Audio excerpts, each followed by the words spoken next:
Hello. I want to tell you about a married couple. These were wonderful human beings. They lived together for 52 years. 52 years! Always together. Their life was complete. A fulfilling life. Extraordinarily beautiful love. Her name was Sandra. His was Denny. When Denny turned 82, he became very ill, lay down in bed, and didn't get up. And one day, he sensed that right now he was about to die. He called to his wife, Sandra. She sat down next to the bed. Denny took her by the hand and started speaking to her. He managed to tell her everything he wanted to say, everything he needed to say. He said, "Sandra, I want to thank you. I want to thank you."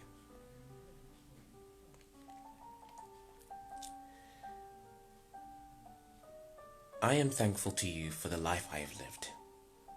Thanks to you, I've lived a wonderful, amazing, fulfilling life. All of this is thanks to you. Sandra wanted to answer, but Denny asked her to be silent. It was important for him to say all this. Sandra understood that Denny was dying. She sat next to him and didn't say a word. She looked at him, looked to see him for the last time, to remember him as he was alive.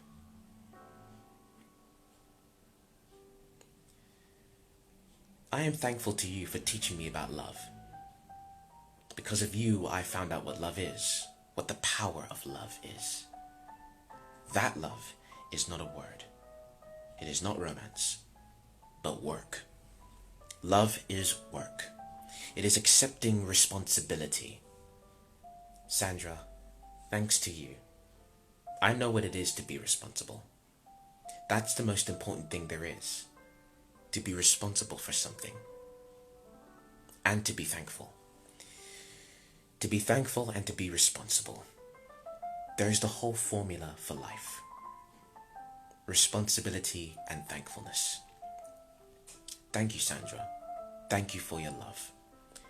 Your love taught me that life is devoting every instant of attention to someone dear. Loving you, I learned how to be attentive. I learned how to see others. Love teaches how to see others and not only oneself. I loved you and understood that I must live up to that love. I must live up to you, to your love. And I changed. I was compelled to change. That is such a blessing, such a miracle. When someone makes you change, when you make a conscious effort and you change yourself, you came into this world as one being and you leave it as another.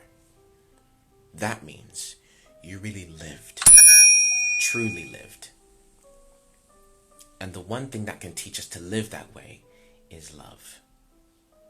Nothing is capable of recovering from the abyss of egocentricity except love. Love forced me to hold up my head and look at myself objectively. Love forced me to conquer my laziness, my cowardice, my fear. Everything I have gained in this life, I did all of it thanks to you, Sandra. I found I was loved by a woman like you, and I wanted to be the man who was worth your love. And I undertook certain deeds for the sake of your love. And everything I have managed to do for other people, for the world, all of this I did fueled by the energy of my love for you. And this love itself, at some point, became greater than just love for a woman. It suddenly went beyond its own boundaries and flung itself upon the whole world. Loving you, I learned how to love others. Sandra, the love you have given to me all these years, 52 years, Sandra, this love gave meaning not only to my life, but to the lives of those around us. Our children, our friends. I saw how my friends looked at us and how they wanted to be like us, how they wanted to love like us. And many of them changed. their lives for that reason. Your love, Sandra, it's like a powerful light. It illuminates everything around it. Everything that touches your love becomes something else. It changes, transforms, blossoms. Thank you, Sandra, for your integrity, for never compromising. Thank you for the harsh words you sometimes addressed me with. Thank you for the unpleasant things you said to my face. Thank you for your rigidity. Sometimes I was offended listening to you. Sometimes I didn't like what I heard, but I am especially thankful precisely for this. I was so angry at times, so hurt by your words, but you told me the truth. And that is precisely what saved me from the depths of greed and self-love, to which people are so driven. You were honest. You spoke from your heart.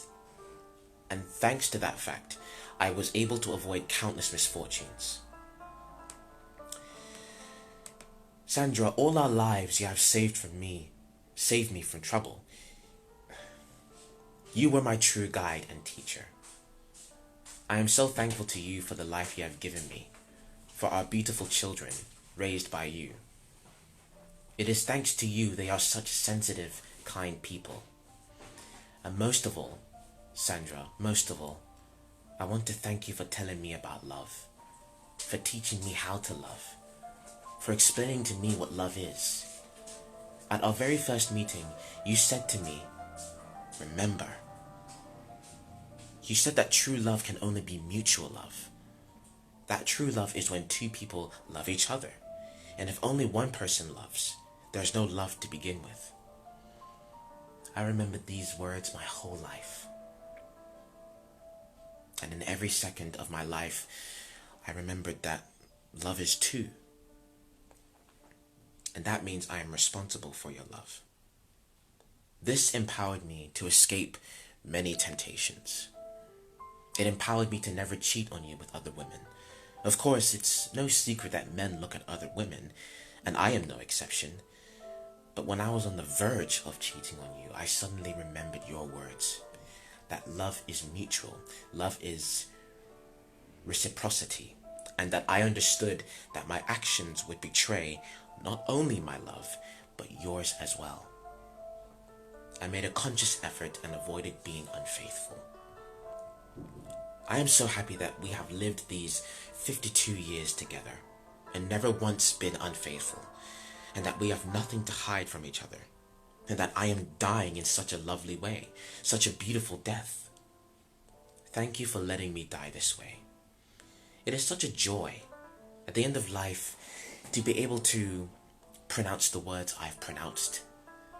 This is what is meant by a fulfilling life. A life in love, in creation, and a dignified exit from this world. Thank you, my dearest, for all of this, for all of my life and my beautiful death. Forgive me for dying first and leaving you with no one to tell everything I've told you. Of course, it's selfish of me, Sandra, to die first. But alas, there's nothing I can do. Nature is stronger than our desires. I would like to be with you in the moment of your death, to sit like this and close to you and look at you. I'm sure this is very hard. I know that dying is easier than living through the death of a loved one.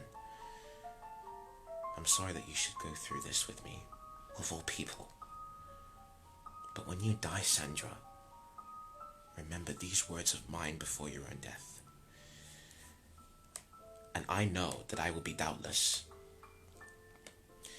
be somewhere nearby, but my love will be with you. I don't believe in life after death. I know that today my journey ends and that there is no continuation beyond. But I believe, and I know, Sandra, that love does not die. It lives on eternally, even after we've gone. Our love will go on living. I can't explain this from a scientific point of view, but I feel this is true. I don't believe in mysticism. I'm speaking about a simple, very simple thing. Love is a very simple thing reached by only a few. I lived through life to find that love exists. Love is a great power. Love conquers death. I am unafraid of dying. I love you. And he dies. And Sandra sits close by and looks at her husband.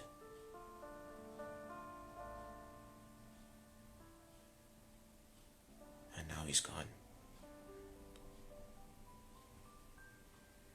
And she stands and leaves the room.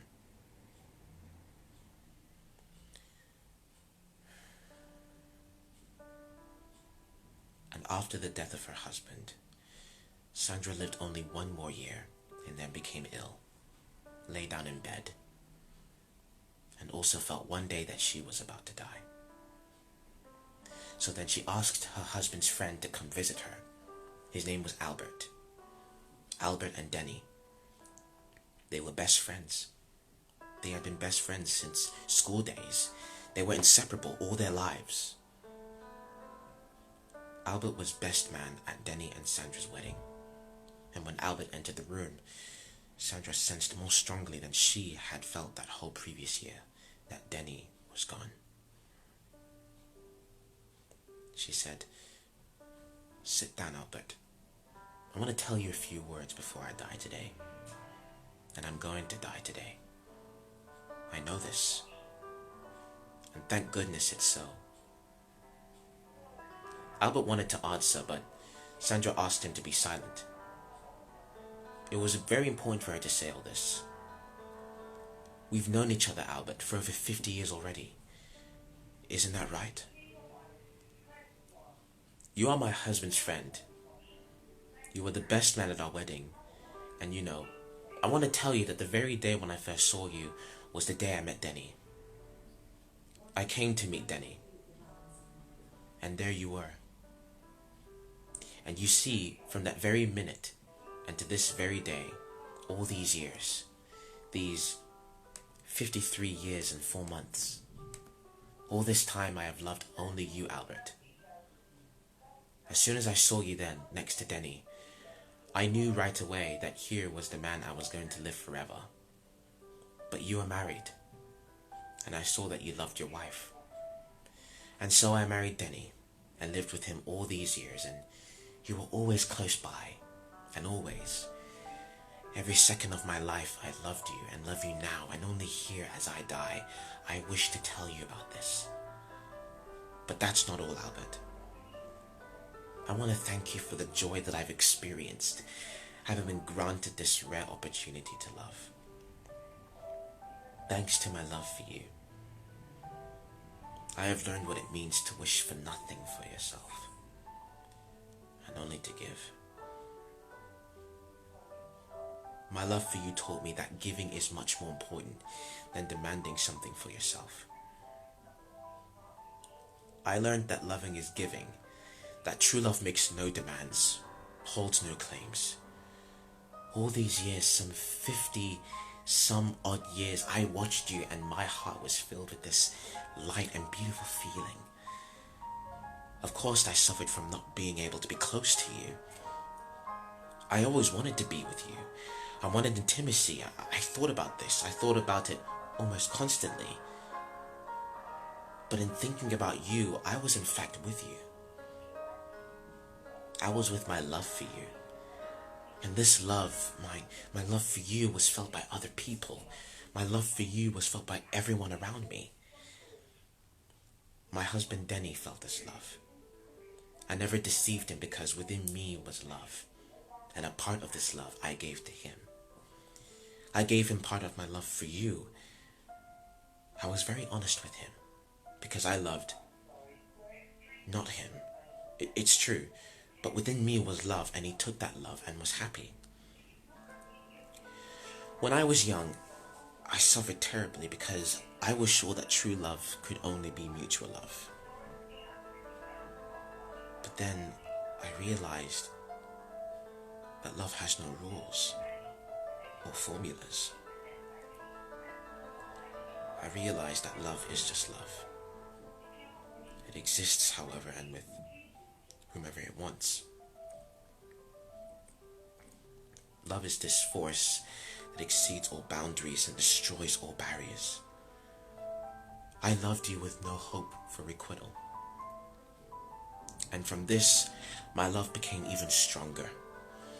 And I became stronger, and I grew fearless. I grew bold. I was bold. Loving without hoping for requital, taught me to be responsible for my feelings, taught me to look after my heart. I learned that love is something difficult to obtain, but very easy to lose. And I began to look after my love. Thank you for not letting me get close to you. You never looked to me as a woman, but always as the wife of your best friend. I don't know that I'd be able to hold myself back if I were given a chance to be close to you. But I truly respect and adore your lovely wife, Margaret.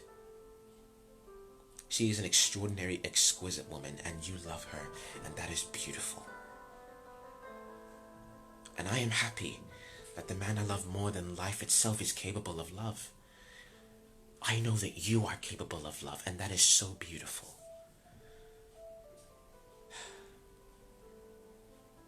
I wish you and Margaret happiness. I hope you will go on living together.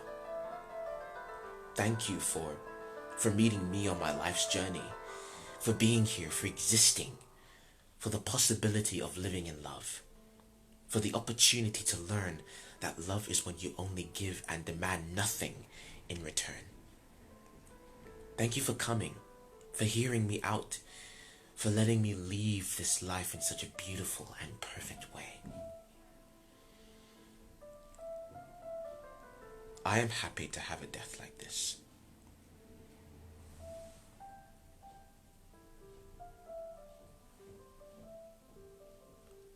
I was lucky that Denny died first, that I could see him off. He died very beautifully, and now I also die with a feeling I've lived for a purpose. I am unafraid of dying. I lived through life to learn that love exists. Love is a great power. Love conquers death. I love you. And then she said, you don't have to say anything, Albert. I ask that you are not answer me now. Do not answer me. Now just go. Goodbye. We won't see each other again. Say hello to Margaret. Be happy. Goodbye. And that was it. A little story. Now, I want to tell you about a second married couple. They also lived together for over 50 years. His name was Albert. Hers was Margaret. They were both about 80 years old. They were precisely the same age. And one day, Albert came home from a walk somewhere, sat in a chair in the middle of the room, called to his wife and asked her to come and sit before him in the wicker armchair.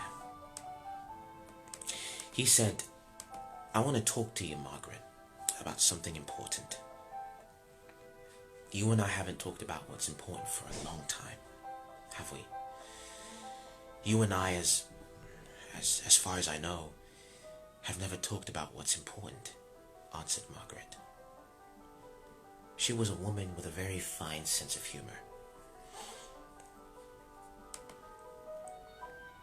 That sure is funny, said Albert.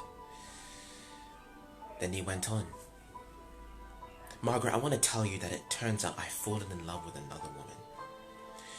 It's difficult for me to say this to you, but we've lived 54 years together, and I've never intentionally deceived you.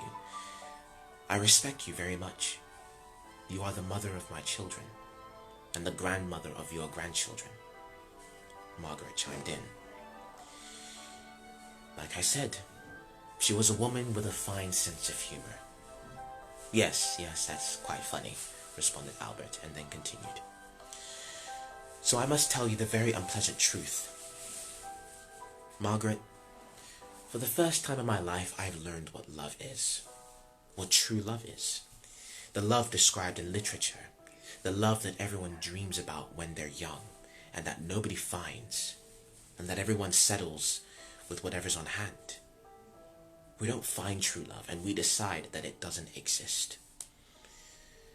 That it's all literary fantasy, and then we marry whomever's close by, whoever's real, whoever's convenient, and then we live with him or with her our whole lives, thinking that this is what humankind is capable of, that this is all the love there can be.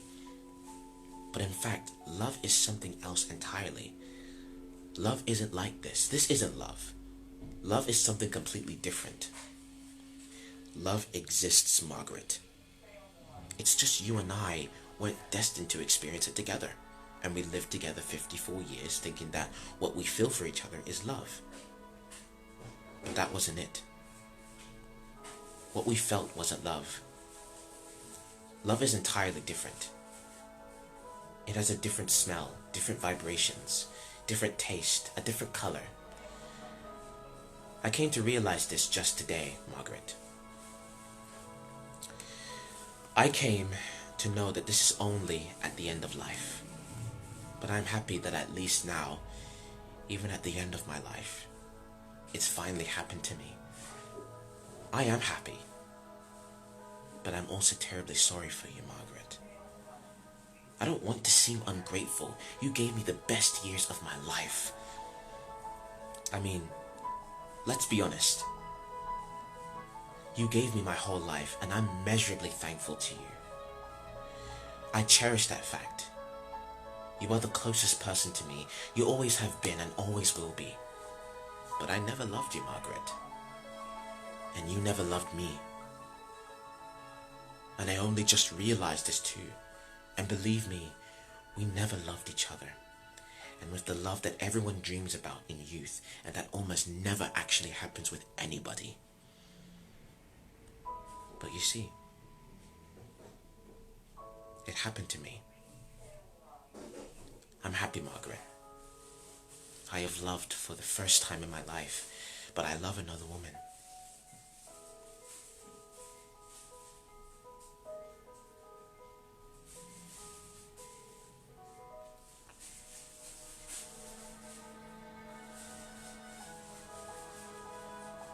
I'm sorry.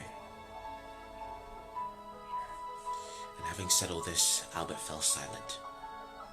And here, of course, a short pause fell over the conversation. Not too long, and then Margaret said, Albert, you old fart.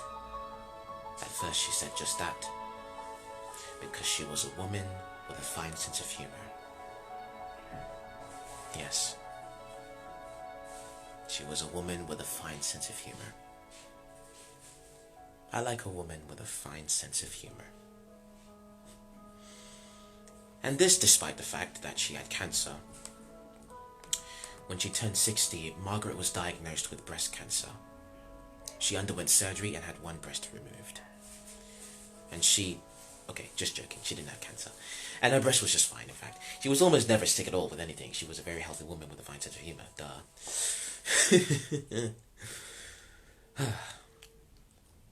Okay. Remember, this was a serious play. Where was I? Oh, yes. And the door was open. Oh, ironically speaking. And so, when Albert had delivered his monologue on love, Margaret listened. And she listened to her thoughts around something like this. Oh, Jesus, he's just an old fart. Here he comes.